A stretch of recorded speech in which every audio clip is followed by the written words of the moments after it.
Hi guys, my name is Arielle. I am a YouTube content creator living in New York City, soon to be Fort Lauderdale, Florida, and I'm a lesbian.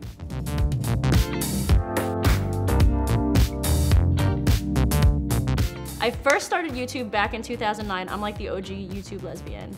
And my original concept was to just straight up talk about the most random things that were happening to me in New York City as a lesbian. And then very, very quickly, I noticed a young following, young queer kids, mostly young lesbians, bisexual women that wanted to know how to come out of the closet. So I started posting videos about that.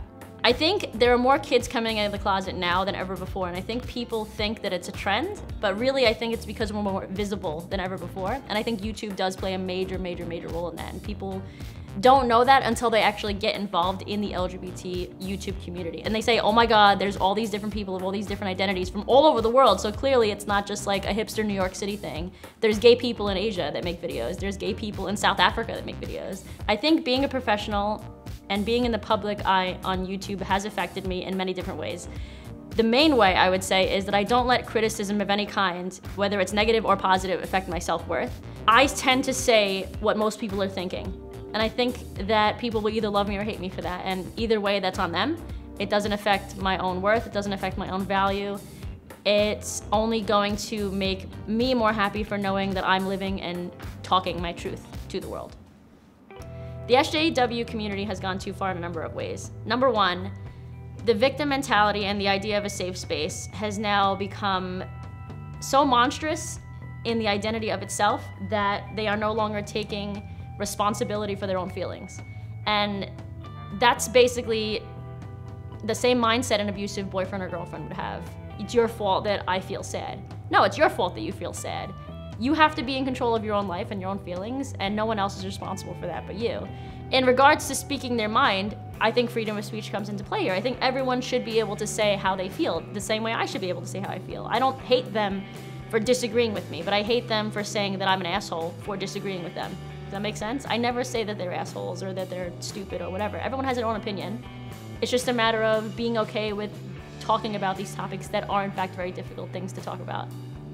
I've gotten literally hundreds of messages since I started talking about the victimhood mentality of the SJW trans activist community. Most of these people that are claiming to be trans, in my opinion, are actually transgender. The people that are actually transsexuals or transgender people are very understanding of their own bodies, and which is why they're understanding of other people's sexualities when it comes to bodies. I think a lot of the kids, and I say kids because that's what they are, 18, usually 12 to 18 years old, the kids that are hating on me and other lesbians that have the same mindsets, I think that they don't know themselves yet, and I think they're hurting. And there's a really good quote that I like to put out there all the time: hurt people hurt people. When you're hurting, you're gonna wanna hurt other people because you're not accepting of your own self. I think that's what a lot of these kids are struggling with, and I feel for them. But when you're putting more hate into the world, I can't get behind that, even if you're claiming it as love for yourself, which is not what it is. I think that a lot of people now are identifying as transgender just for the simple fact that they're not identifying with gender roles that society would place on a man or a woman or a male or a female. But the thing is, the reason that I think that's incorrect and a bad way to look at things is because technically every lesbian and gay person in the world would be transgender then, because they're not conforming to societal roles either. They're males dating other males and males that are attracted to other males.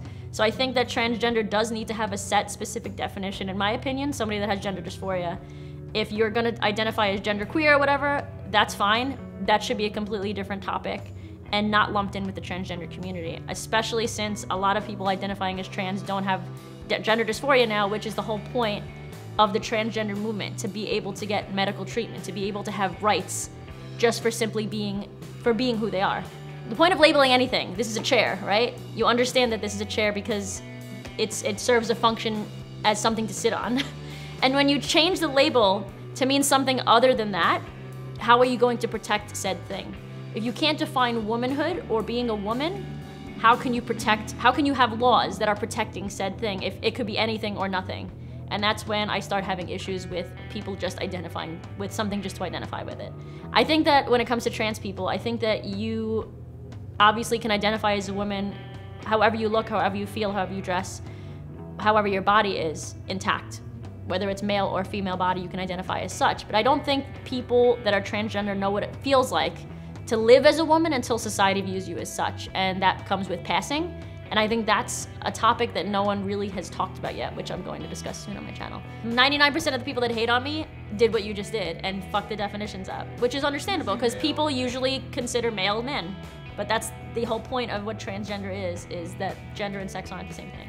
There's a viral tweet going around about me right now that says exactly that. Yeah, I said trans women are male, and everyone said that that's a transphobic statement. No, that's actually a trans positive statement, because it's saying that women can be women even though they're male. I know what I say is scientifically fact, but people have their feelings and they want to put that first, and that's their issue, not mine.